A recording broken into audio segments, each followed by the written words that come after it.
அன்பர்களே, ஆண்டவராகிய இயேசு கிறிஸ்துவின் நாமத்தில் உங்களுக்கு மனம் நிறைந்த வாழ்த்துக்களை தெரிவித்துக் கொண்டு சத்திய வசனம் திருமறை பாட நிகழ்ச்சிக்கு உங்களை அன்போடு அழைக்கிறோம். சத்திய வசனம், இது தேவனின் வசனம். நாம் சோர்ந்து போகையில் கரம் கொடுக்கும் நம் தேவனின் வசனம். நம் தேவனின் அநேக திருமண உறவுகளிலே கணவருக்கு மனைவி இடையூறாய் இருக்கிறாள், மனைவிக்கு கணவர் இடையூறாய் இருக்கிறார். ஜான் வெஸ்லி என்று சொல்லப்பட்ட பெரிய பக்தர், மெத்தடிஸ்ட் சபையை உருவாக்கினவர், ஆண்டவருக்காக எத்தனையோ காரியங்களை சாதித்தவர். அவர் ஒரு நாளைக்கு 20 மைல் தூரம் குதிரையின் மேல் ஏறி சவாரி செய்து பிரயாணம் செய்வாராம். இன்னும் ஒரு நாளைக்கு 3 பிரசங்கங்கள் செய்வாராம். அதிகமான நூல்களை எழுதியிருக்கிறார். அவர் மூலமாக பெரிய எழுப்புதல் இங்கிலாந்து நாட்டிலே ஏற்பட்டது. அநேகரை ஆண்டவரிடம் அவர் கொண்டு வந்தார். மெத்தடிஸ்ட் சபையை கட்டி எழுப்பினார். ஆனால் இந்த ஜான் வெஸ்லியின் வாழ்க்கையிலே அவருடைய மனைவி அவருக்கு ஒரு இடையூறாயிருந்தாள். எப்போதும் அவரோடு சண்டையிட்டு அவரை அடித்து துன்புறுத்துவாள். இப்படிப்பட்ட நிலையிலே ஜான் வெஸ்லி கூறினாராம், என்ன பிரச்சனை, என்ன இடையூறு எனக்கு ஏற்பட்டாலும் நான் பிரசங்கம் செய்வதிலும் ஆண்டவருக்காக பிரயாணம் செய்வதிலும் எந்த விதத்திலும் தளர்ச்சி அடைய மாட்டேன். என் குடும்ப சூழ்நிலையின் நிமித்தமாக நான் பண்ணும் பிரசங்கங்களிலே ஒரு பிரசங்கமும் குறைவுபடாது, நான் செய்யும் பிரயாணங்களிலே ஒரு மைலும் குறைவுபடாது என்று கூறினாராம். ஆனால் மனைவி அவருக்கு ஊக்கமாக இருந்திருப்பாளானால் இன்னும் எவ்வளவோ சாதித்திருக்கலாம் அல்லவா? என் அருமையான சகோதரனே, சகோதரியே, உன் சொந்த குடும்ப வாழ்விலே நீ உன் வாழ்க்கை துணைவரை கட்டி எழுப்புவதற்கு உன்னை ஒப்புக் கொடுப்பாயா? ஆண்டவரே, என் மூலமாக என் கணவருக்கு எந்த விதத்திலும் சோர்வு ஏற்படக்கூடாது, ஆவிக்குரிய வாழ்க்கையிலே வீழ்ச்சியும் தளர்ச்சியும் ஏற்படக்கூடாது, என்னை பயன்படுத்தும் என்று ஜெபிப்பாயா? அவ்விதமாகவே கணவரும் என் மனைவியின் ஆவிக்குரிய வாழ்க்கையிலே எந்த விதத்திலும் தளர்ச்சியும் சோர்வும் ஏற்படக்கூடாது, என்னை அதற்காக நீர் பயன்படுத்தும் சுவாமி, அவளை ஊக்குவிக்க, அவளுடைய ஆவிக்குரிய வளர்ச்சிக்கு நான் காரணமாயிருக்க என்னை பயன்படுத்தும் என்று ஜெபித்து உன்னை ஒப்புக் கொடுப்பாயா? உன் சொந்த மனைவிக்கு உன் ஊழியம் தேவை, உன் சொந்த கணவருக்கு உன் ஊழியம் தேவை. வீட்டுக்கு வெளியிலே எவ்வளவோ ஊழியங்கள் செய்துவிட்டு உன் சொந்த திருமண உறவிலே வாழ்க்கை துணைவருக்கு ஆசீர்வாதமாக இல்லையானால் அல்லது வளர்வதற்கு ஒரு ஏதுவாக இல்லையானால் என்ன பயன்? நம்மை மற்றவர்களை கட்டி எழுப்புவதற்கு ஒப்புக் கொடுப்போம். ஆண்டவருக்கு தன்னை ஒப்புக் கொடுத்து விசுவாசியான ஒரு பெண் திருமண காரியத்திலே தவறு செய்து விட்டாள். தனக்கு உகந்த ஒரு வாலிபரை விரும்பி திருமணம் செய்து கொண்டாள். அவர் ஆண்டவராகிய இயேசு கிறிஸ்துவை விசுவாசித்து ஏற்றுக்கொள்ளவில்லை, ரட்சிப்பு அடையவில்லை. விசுவாசியும் அவிசுவாசியும் திருமண உறவிலே சம்பந்தப்படக்கூடாது என்று வேதம் கூறியிருப்பதை அறிந்தும் அதை நிராகரித்து விட்டாள். ஆண்டவருக்கு பிரியமில்லாத இந்த திருமண உறவிலே நுழைந்து விட்டாள். திருமணம் ஆவதற்கு முன்பு மிஷனரி ஊழியத்தை பற்றி அதிக பாரமுள்ளவளாய் காணப்பட்டாள். இன்னும் ஒரு நாட்டிற்கு அவள் அருட்பணியாளராக செல்ல வேண்டும் என்று ஆண்டவரின் அழைப்பு இருந்தது. அதை ஏற்றுக்கொண்டிருந்தாள். ஆனால் திருமணமான பின்போ அந்த அழைப்பை நிறைவேற்ற முடியாமல் போய்விட்டது. அவளுடைய கணவர் பணம் படைத்தவர், நல்ல வளமான நிலையில் இருந்தவர், வியாபாரத்தில் இருந்தவர். ஆனால் அதே சமயத்திலே ஆண்டவருடைய காரியங்களிலே எந்த விதமான அக்கறையும் அவருக்கு கிடையாது. திருமணமான உடனே நீ எந்த கூட்டத்திற்கும் போகக்கூடாது, ஜெப கூட்டங்களுக்கு செல்லக்கூடாது, ஆராதனைக்கும் செல்லக்கூடாது என்று தடுத்து விட்டார். மிஷனரி ஊழியத்தை பற்றி பேசுவதற்கே இடம் கொடுக்கவில்லை. அந்த சகோதரியும் ஆவிக்குரிய வாழ்க்கையிலே குளிர்ச்சி அடைந்து அப்படியே பின்வாங்கி போனவளாக காணப்பட்டாள். 4 பெண் பிள்ளைகள் பிறந்தார்கள். சில ஆண்டுகளுக்குள்ளே கணவர் மரித்து விட்டார். இப்பொழுது தான் இழந்துவிட்ட நிலையை குறித்து அவள் எண்ணி வருந்தினாள். ஆண்டவர் கொடுத்த அழைப்பை இழந்துவிட்டோமே, ஆண்டவருக்கு கீழ்ப்படியாமல் போய்விட்டோமே என்று ஏங்கினாள். அப்பொழுது ஆண்டவர் அவளோடு பேசினார். ஒரு ஊழியக்காரர் மூலமாக பேசினார். உனக்கு அவர் கொடுத்திருக்கும் இந்த பிள்ளைகளை அவருக்காக வளர்ப்பதிலும் அவருக்கு சாட்சியாயிருப்பதிலும் உன் வாழ்க்கையை செலவிடு, அவர் மறு வாய்ப்பு கொடுத்து உன்னை பயன்படுத்துவார் என்று அந்த ஊழியக்காரர் உற்சாகப்படுத்தினார். அநேக முறை திருமண வாழ்வினாலே ஆவிக்குரிய நிலை குளிர்ந்து விடுகிறது, வளர்ச்சி குந்தி விடுகிறது, ஆண்டவர் கொடுத்த அழைப்பையும் நிறைவேற்ற முடியாமல் போய்விடுகிறது. இது ஆண்டவருடைய சித்தம் அல்ல. என் அருமையான சகோதரனே, சகோதரியே, உன்னுடைய திருமண உறவினாலே, திருமண வாழ்க்கையினாலே உன் ஆவிக்குரிய வாழ்க்கை முன்னேற வேண்டும். இதைத்தான் ஆண்டவர் எதிர்பார்க்கிறார், விரும்புகிறார். திருமண வாழ்க்கையை இதற்காகவே அவர் ஆசீர்வாதமாக தந்தார். ஒரு தனி மனிதன் அனுபவிக்க கூடாத ஆவிக்குரிய அனுபவங்களும் வளர்ச்சியும் திருமண வாழ்விலே அவனுக்கு கிடைப்பதற்காகவே அவனை திருமண நிலைக்கு அழைத்திருக்கிறார். தனி நிலைக்கு சிலரை அழைத்திருக்கிறார், அவர்களை வேறு விதமாக ஆசீர்வதிப்பார். ஆனால் யாரை திருமண நிலைக்கு, திருமண வாழ்வுக்கு அழைத்திருக்கிறாரோ அவர்கள் திருமண வாழ்விலே ஆவிக்குரிய பிரகாரமாக வளர்ச்சி அடைய வேண்டும், இன்னும் அதிகமாக பயன்பட வேண்டும் என்பது அவருடைய சித்தமாகும்.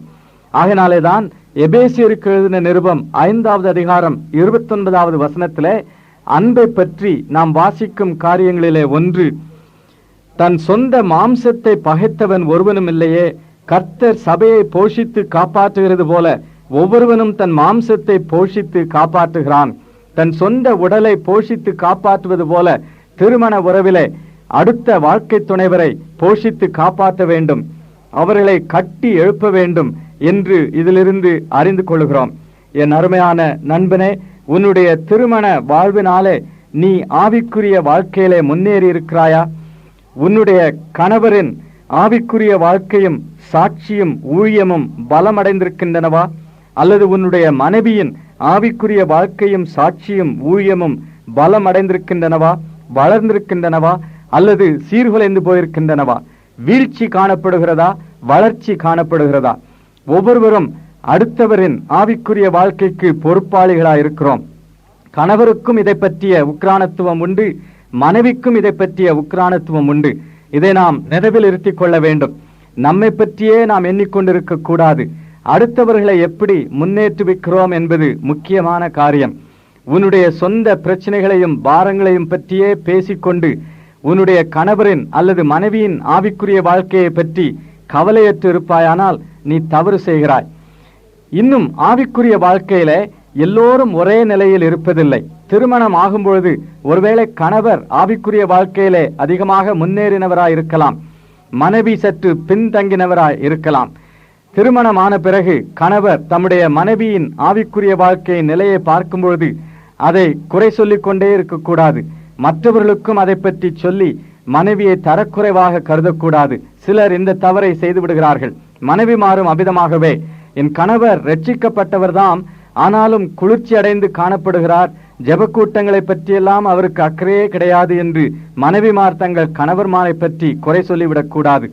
குறை சொல்லாதபடி அவர்களை ஏற்றுக்கொண்டு அவர்கள் இருக்கும் அந்த ஆவிக்குரிய நிலையிலிருந்து வளர்ச்சி அடைய முன்னேற உதவி செய்ய வேண்டும். அப்படி உதவி செய்வதற்காக நாம் என்ன முயற்சிகளை கையாளலாம்? ஒருவேளை ஆவிக்குரிய வளர்ச்சிக்கு காரணமாயிருக்கும் ஜெப கூட்டங்களிலே, ஐக்கிய கூட்டங்களிலே அவர்களை ஈடுபடுத்தலாம். வற்புறுத்தக்கூடாது. வற்புறுத்தி குட்டி பிரசங்கங்கள் செய்வது மூலமாக ஒருவேளை நம்முடைய வாழ்க்கை துணைவரை நாம் ஆண்டவரை விட்டே விரட்டிவிடக்கூடும். அல்லது நம்மை பற்றி சுயநீதியாக ஆவிக்குரிய பிரகாரமாக பெருமை கொண்டு செயல்படுவோமானால் அவர்களை விரட்டிவிடக்கூடும்.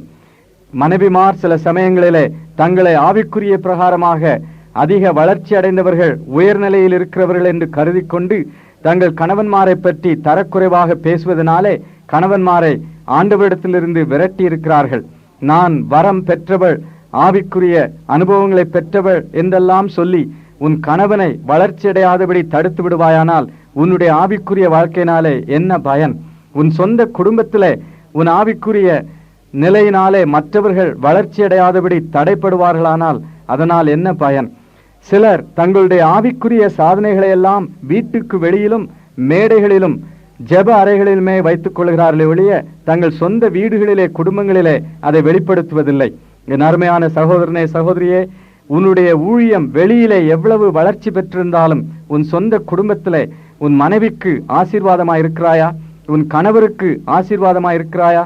உன் மூலமாக அவர்கள் ஆவிக்குரிய வாழ்க்கையிலே வளர்ந்திருக்கிறார்களா? இது முக்கியமான காரியம். இதை செய்வதற்கு கணவரும் மனைவியும் சேர்ந்து ஜெபிக்க வேண்டும். ஜெப நிலையிலே ஒருவரை ஒருவர் ஊக்குவிக்க வேண்டும். ஜெபத்திலே ஒருவரை பற்றி ஒருவர் ஆண்டவரிடத்திலே குறை சொல்லக்கூடாது. 2 பேருமாக சேர்ந்து தங்கள் பாரங்களை சுமக்க வேண்டும், ஆண்டவரிடத்தில் ஜெபிக்க வேண்டும். அப்படி ஜெபிக்கும் சமயங்களிலே ஆண்டவர் தங்களோடு என்ன பேசினார், எதை குறித்து பேசினார் என்று பகிர்ந்து கொள்ளலாம். தங்களுடைய சொந்த குற்றம் குறைகளையும் கூட பகிர்ந்து கொள்ளலாம். வெற்றிகளையே பகிர்ந்து கொண்டு தங்களை பற்றி பிரதானமாக எண்ணுவார்களானால் அடுத்த வாழ்க்கை துணைவருக்கு அது சோர்வை உண்டாக்கிவிடும். ஆகினாலே வெற்றியை மட்டுமல்ல, ஆசீர்வாதங்களை மட்டுமல்ல, தோல்விகளையும் வீழ்ச்சிகளையும் ஆண்டவர் காட்டும் கிருபையையும் கூட சாட்சியாக பகிர்ந்து கொள்ளலாம். இது அடுத்த வாழ்க்கை துணைவரை ஊக்குவிக்க கூடும். ஆங்கிலத்திலே அழகான கவிதை ஒன்று உண்டு. வாழ்க்கை துணைவர்களிலே ஒருவர் இன்னொருவரை பார்த்து கூறின சொற்கள்: என்னுடைய வாழ்க்கை குழப்பமுற்றதாகவும் குப்பை தொட்டியை போலவும் இருக்கும் அந்த நிலையிலே அதிலிருந்து அவலட்சணமானதையும் வேண்டாததையும் தூக்கி எறிந்துவிட்டு மற்றவற்றை அழகானதாக நீ வெளியிலே கொண்டு வந்தாய். சாதாரண என் வாழ்க்கையை அழகான ஒரு ஆலயமாக்கி விட்டாய், கவிதையாக்கி விட்டாய். நான் இருப்பதெல்லாம் உன்னாலே என்று ஒரு வாழ்க்கை துணைவர் அடுத்த வாழ்க்கை துணைவரை பாராட்டி கூறின சொற்கள் எவ்வளவு உண்மை!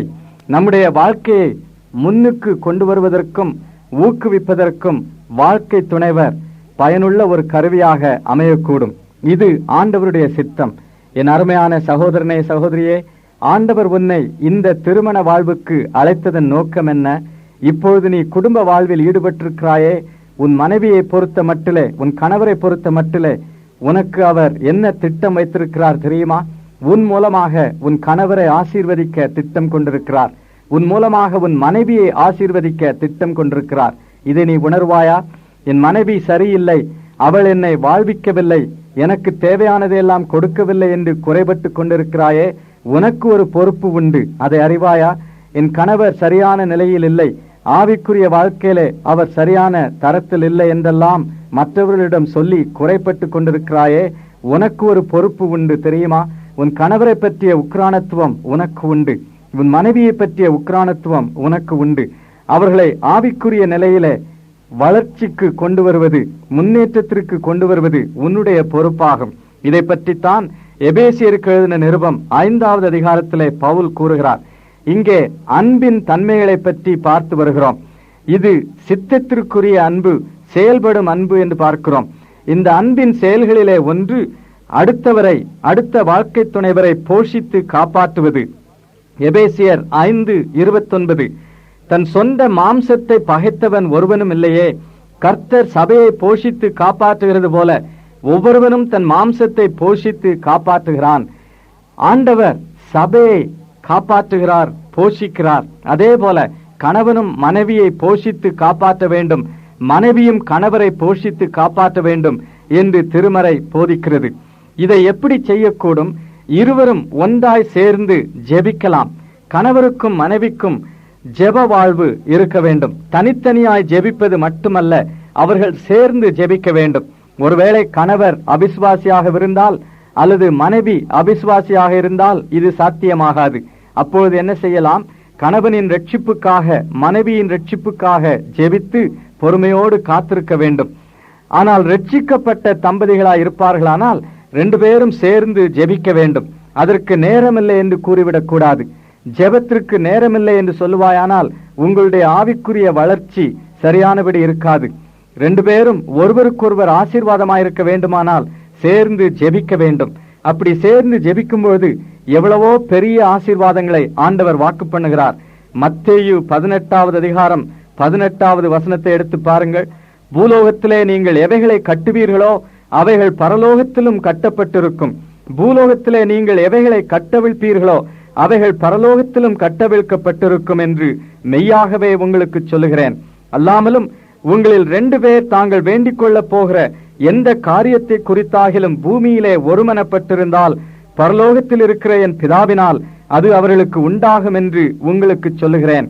இருவரும் ஒருமனப்பட்டு சேர்ந்து ஜெபத்திலே விடையை பெற்றுக்கொள்ளும் பொழுது அல்லது பெருத்த காரியங்களை சாதிக்கும் பொழுது 2 பேரும் ஆவிக்குரிய காரியங்களிலே வளர்வதற்கு ஏதுவாயிருக்கிறது.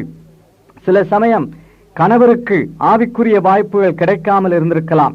அவருடைய வாழ்க்கையிலே அவருக்கு ஆவிக்குரிய வாழ்க்கையிலே வளம் பெறுவதற்கு, முன்னேறுவதற்கு வாய்ப்புகள் இல்லாமல் இருந்திருக்கலாம். அவ்விதமாகவே மனைவிக்கும் வாய்ப்புகள் இல்லாமல் இருந்திருக்கலாம். ஆகையினாலே இப்போது திருமணமான பிறகு கணவருக்கு அந்த வாய்ப்புகள் கிடைக்க மனைவி முயற்சி செய்ய வேண்டும். மனைவிக்கு அந்த வாய்ப்புகள் கிடைக்க கணவர் முயற்சி செய்ய வேண்டும். ஒருவர் மட்டும் ஆவிக்குரிய வாழ்க்கையிலே வேகமாக ஓடிவிட்டு அடுத்தவர்களை பின்தங்க விட்டுவிடக் கூடாது. சில கணவன்மார் ஊழியங்களிலே அதிகமாக ஈடுபட்டு ஆண்டவரின் பெருத்த ஆசீர்வாதங்களை அனுபவித்துக் கொண்டு தங்கள் மனைவிமாரோடு அதை பகிர்ந்து கொள்வதில்லை. கணவர் என்ன செய்கிறார், எங்கு போகிறார், ஊழியத்தில் தேவன் அவரை எவ்விதமாய் ஆசீர்வதிக்கிறார் என்று மனைவிக்கு ஒன்றுமே தெரியாது. அப்படியே மனைவியின் ஜெபக் கூட்டங்கள், விசுவாசிகளின் கூட்டங்கள், இவற்றை பற்றி கணவருக்கு ஒன்றுமே தெரியாது. இப்படி ஆவிக்குரிய வாழ்க்கையில 2 பேரும் ஒன்றாய் சேர்ந்து செயல்படுவதில்லை. ஒன்றாய் சேர்ந்து செயல்படும் பொழுது, ஜெபிக்கும் பொழுது அடுத்த வாழ்க்கை துணைவரின் ஆவிக்குரிய வாழ்க்கைக்கு நாம் உதவுகிறோம். அவர்கள் வளர்வதற்கு ஏதுவாயிருக்கிறோம். சேர்ந்து ஜெபிக்க வேண்டும். அந்த ஜெபத்தின் மூலமாக ஆண்டவர் காரியங்களை செய்யும் பொழுது அது ஆசீர்வாதமாக அமைகிறது. ஜெபத்திலே அற்புதங்களையும் அடையாளங்களையும் பெற்றுக்கொண்டு ஆனந்திக்கும் பொழுது அது அடுத்த வாழ்க்கை துணைவரின் ஆவிக்குரிய வளர்ச்சிக்கு ஏதுவாகிறது. அது மட்டுமல்ல, வேதத்தை வாசிக்கும் பொழுது ஆண்டவர் தங்களோடு பேசின சத்தியங்களை, அருமையான சத்தியங்களை அடுத்தவரோடு பகிர்ந்து கொள்ள வேண்டும். மனைவிக்கு ஆண்டவர் அருமையான சத்தியங்களை வேதத்தின் மூலமாய் வெளிப்படுத்தி இருப்பாரானால் கணவரோடு அதை சமயம் எடுத்து பகிர்ந்து கொள்ள வேண்டும். கணவரும் மனைவியோடு பகிர்ந்து கொள்ள வேண்டும். இப்படி ஒருவருக்கொருவர் ஆவிக்குரிய வாழ்க்கையிலே ஆவிக்குரிய போதனை பெறுவதற்கு நாம் ஏதுவாயிருக்கலாம். குட்டி பிரசங்கங்கள் செய்யக்கூடாது. கணவர் மனைவியை பார்த்தும் மனைவி கணவரை பார்த்தும் பிரசங்கம் செய்வதன் மூலமாக அவர்களை நாம் கட்டி எழுப்ப முடியாது. ஒருவேளை அவர்களை விரட்டி விடுவோம். ஆனால் ஆண்டவர் கற்றுத்தந்த காரியங்களை தாழ்மையோடு பகிர்ந்து கொள்ளும் பொழுது அது பயனுள்ளதாயிருக்கும். இன்னும் ஆண்டவர் வாழ்க்கையில் செய்யும் அற்புதங்களையும் அவர் மூலமாய் பெற்றுக்கொள்ளும் மன்னிப்பையும், குறைபாடுகளிலே வீழ்ச்சிகளிலே அவர் உதவி செய்வதையும் மனம் விட்டு மன உண்மையோடு பகிர்ந்து கொள்ளும் பொழுது அதுவும் அடுத்த வாழ்க்கை துணைவருக்கு பயனுள்ளதாயிருக்கும். இப்படி ஒருவரை ஒருவர் ஊக்குவிக்கலாம். இதற்கென்று சமயம் எடுத்துக்கொள்ள வேண்டும். இப்படி சமயம் எடுத்து ஆவிக்குரிய வாழ்க்கையிலே ஒருவரை ஒருவர் ஊக்கப்படுத்தும் பொழுது அவர்களை நாம் கட்டி எழுப்புகிறோம். ஆவிக்குரிய நூல்களை படிக்கும் பொழுது விசேஷமான ஆசீர்வாதம் நமக்கு கிடைக்குமானால் அந்த புஸ்தகத்தை மனைவியும் அல்லது கணவரும் படிப்பதற்கு நாம் கொடுக்க வேண்டும். அவர்களிடத்திலே நாம் கற்றுக்கொண்ட காரியங்களை பகிர்ந்து கொள்ள வேண்டும். இப்படி மனைவியோ அல்லது கணவரையோ ஆவிக்குரிய வாழ்க்கையிலே போஷித்து காப்பாற்றுகிறோம். ஆவிக்குரிய வாழ்க்கையிலே மட்டுமல்ல, உடலின் வாழ்க்கையிலும் மன வாழ்க்கையிலும் வியாபாரத்திலும் தொழிலிலும் கூட நம்முடைய வாழ்க்கை துணைவர் முன்னேறுவதற்கு நாம் உதவி செய்ய வேண்டும். கிறிஸ்தவ குடும்ப வாழ்வு, நிறைவு பெற்ற திருமண வாழ்வு தானாகவே வந்துவிடாது. அதுல சில கீழ்ப்படிதலின் நிபந்தனைகள் உண்டு. இதைத்தான் எபேசியருக்கு எழுதின நிருபம் 5வது அதிகாரம் 21வது வசனம் முதல் 31வது வசனம் வரை உள்ள பகுதியிலும், கொலோசேயருக்கு எழுதின நிருபம் 3வது அதிகாரம் 18வது 19வது வசனங்களிலும் நாம் பார்க்கிறோம். பவுல் இந்த நிபந்தனைகளை பற்றி எழுதுகிறார். இவற்றை பின்பற்றுவோமானால் நம்முடைய திருமண வாழ்வு உண்மையாகவே ஆண்டவருக்கு மகிமையை கொண்டு வருவதாகவும் மற்றவர்களுக்கு சாட்சியாகவும் இருக்கும். நமக்கும் மன நிறைவையும் திருப்தியையும் கொண்டு வரும். இதுல முதலாவது நிபந்தனை கீழ்ப்படிதல் என்று பார்த்தோம். அன்பை பற்றியும் பார்த்தோம். அன்பு திருமண உறவில அடிப்படையான ஒரு காரியமாக இருக்க வேண்டும். அன்பில்லாத திருமண உறவு சரியான உறவு அல்ல. இந்த அன்பு சித்தத்திற்குரிய அன்பு, உணர்ச்சிக்குரிய அன்பு அல்ல. இது செயல்படும் அன்பு. நம்முடைய சித்தத்தை ஒப்புக் கொடுக்கும் பொழுது நமக்குள் தேவ ஆவியானவரால் ஊற்றப்படும் அன்பு என்று பார்த்தோம்.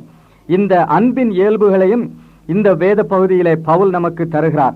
முதலாவது, இந்த அன்பு சுய தியாகம் உள்ளது, தன்னைத்தானே ஒப்புக் கொடுப்பது. இரண்டாவது, வாழ்க்கை துணைவரை ஏற்றுக்கொள்ளும் அன்பு. அவர் எப்படிப்பட்ட நிலையில் இருந்தாலும், எவ்வளவு குறைவுகள் உள்ளவராக இருந்தாலும் அவரை இருக்கிறபடியே ஏற்றுக்கொள்வது.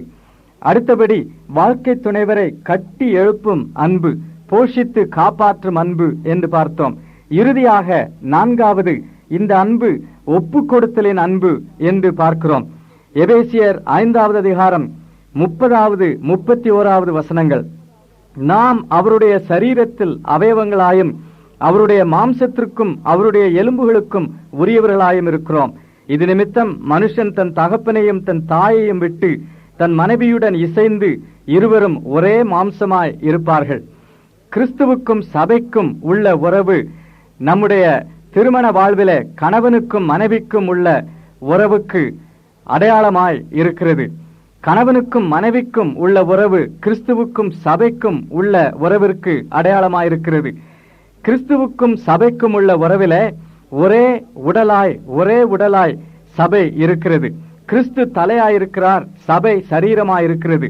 அப்படி அவரோடு நாம் சரீரமாகி ஒன்றாய் போய் இருக்கிற பிரகாரமாகவே கணவனும் மனைவியும் ஒன்றாயிருப்பார்கள் என்று இந்த வசனத்திலிருந்து அறிந்து கொள்ளுகிறோம்.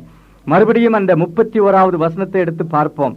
மனுஷன் தன் தகப்பனையும் தன் தாயையும் விட்டு தன் மனைவியுடன் இசைந்து இருவரும் ஒரே மாம்சமாய் இருப்பார்கள். இந்த வசனத்துல 3 காரியங்களை பார்க்கிறோம்.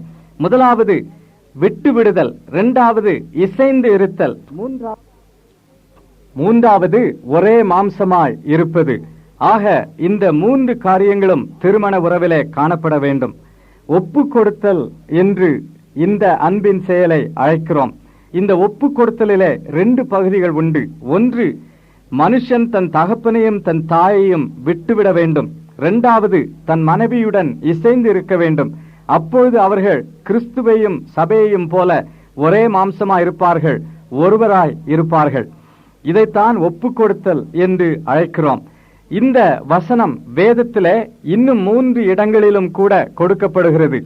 ஆரம்பத்திலே தேவன் திருமணத்தை உருவாக்கின வேளையிலே குடும்ப வாழ்வை உருவாக்கி மனுஷனுக்கு ஆசீர்வாதமாக கொடுத்த பொழுது இந்த வசனத்தை நாம் பார்க்கிறோம்.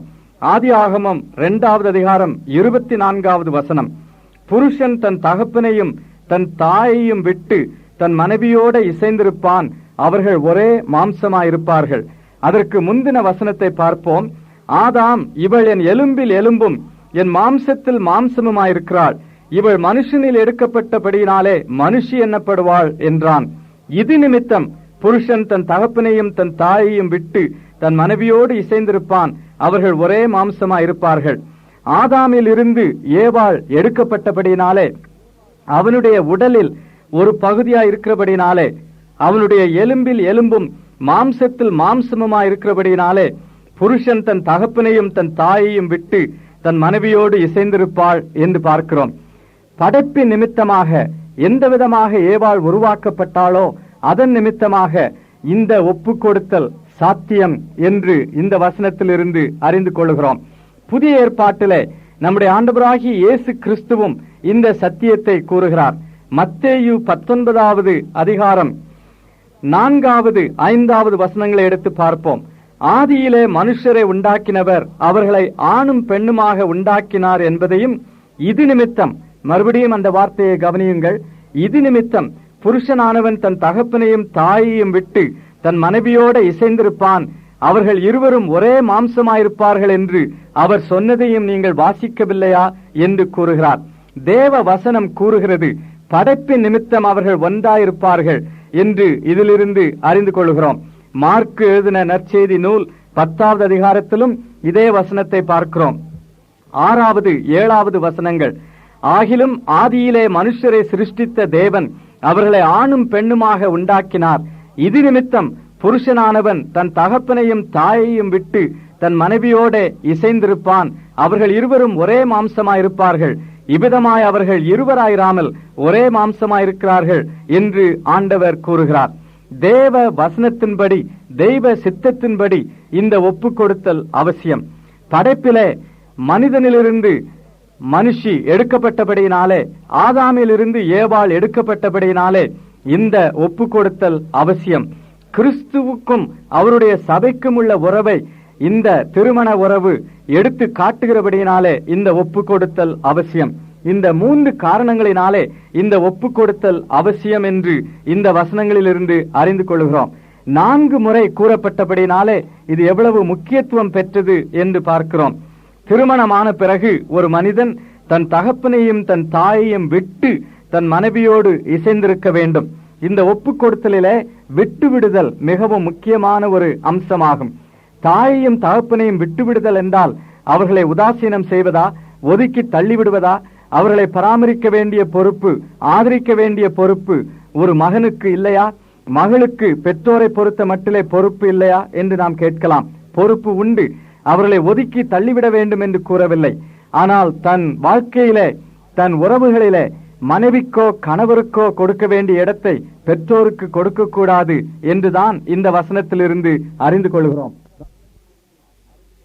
திருமணமான இரு வாலிப மக்கள், அவர்களுக்கு திருமணமாகி 3 ஆண்டுகள் ஆகியிருந்தன.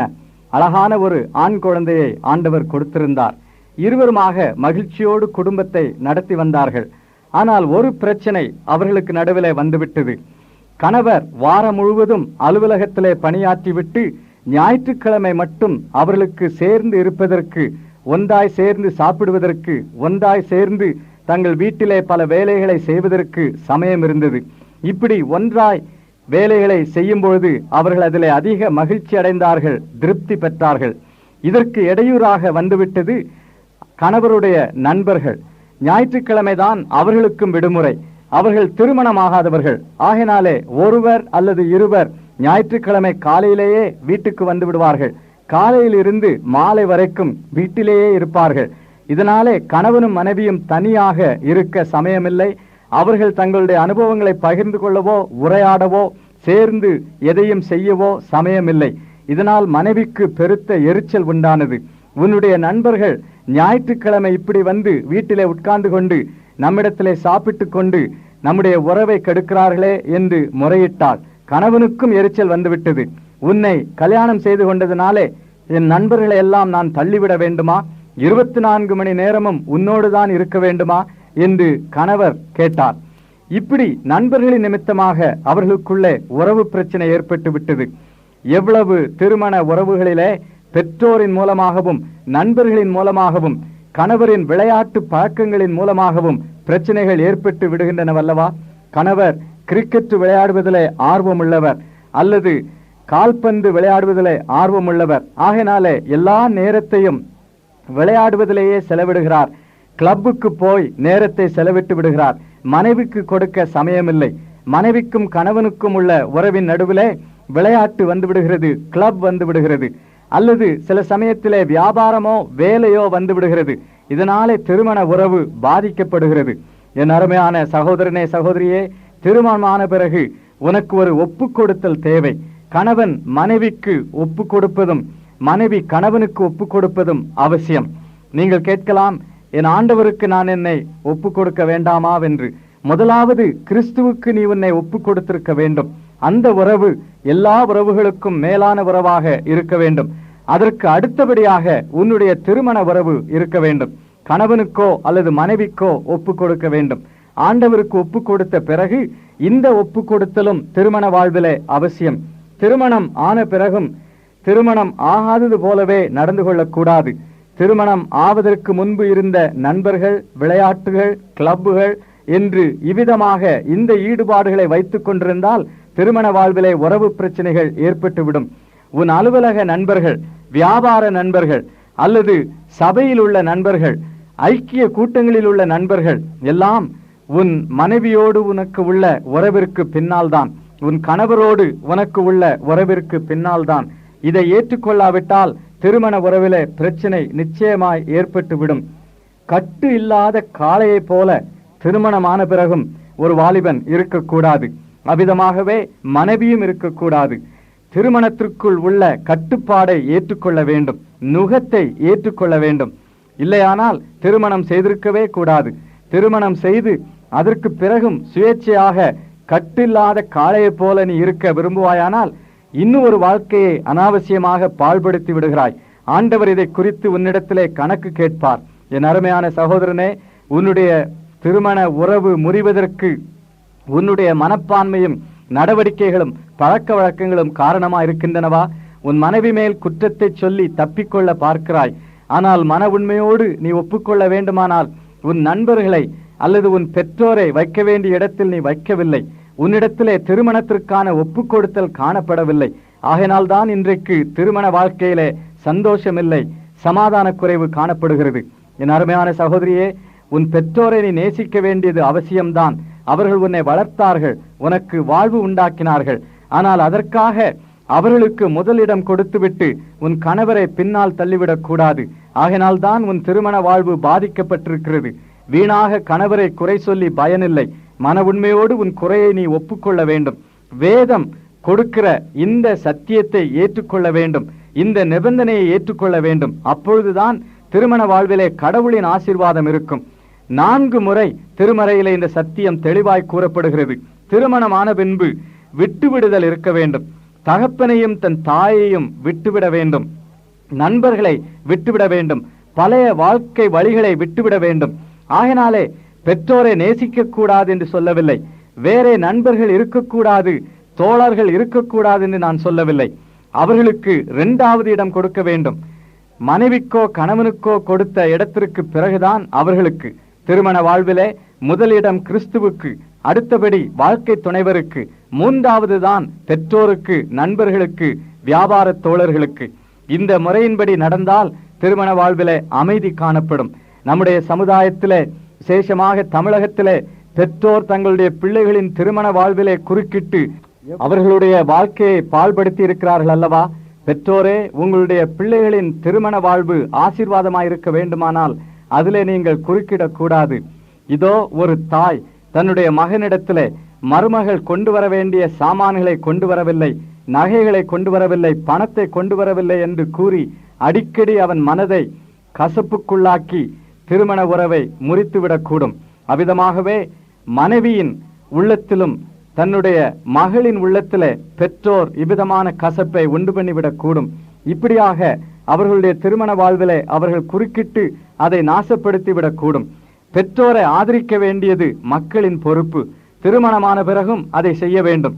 ஒருவேளை தங்கள் வீட்டிலேயே பெற்றோர் வாழ்வதற்கு இடம் கொடுக்கலாம், ஆனால் தங்கள் குடும்ப வாழ்விலே அவர்கள் குறுக்கிடுவதற்கு, தங்கள் தீர்மானங்களிலே, தெரிந்தெடுப்புகளிலே குறுக்கிடுவதற்கு இடம் கொடுக்க கூடாது.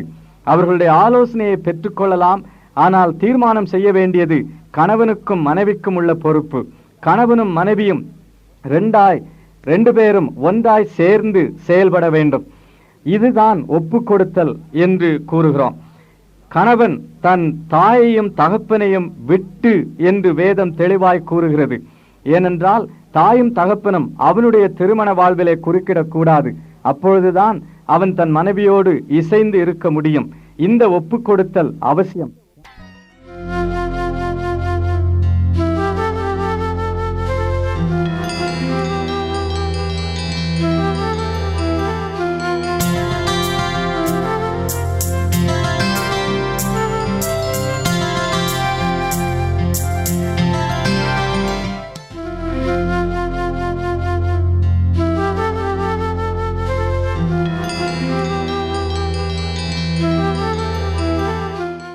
எமது முகவரி சத்தியவசனம், தபால் பெட்டி எண் 55, 9 வெங்கட்ராமன் தெரு, சின்ன சொக்கிக்குளம், மதுரை 625002.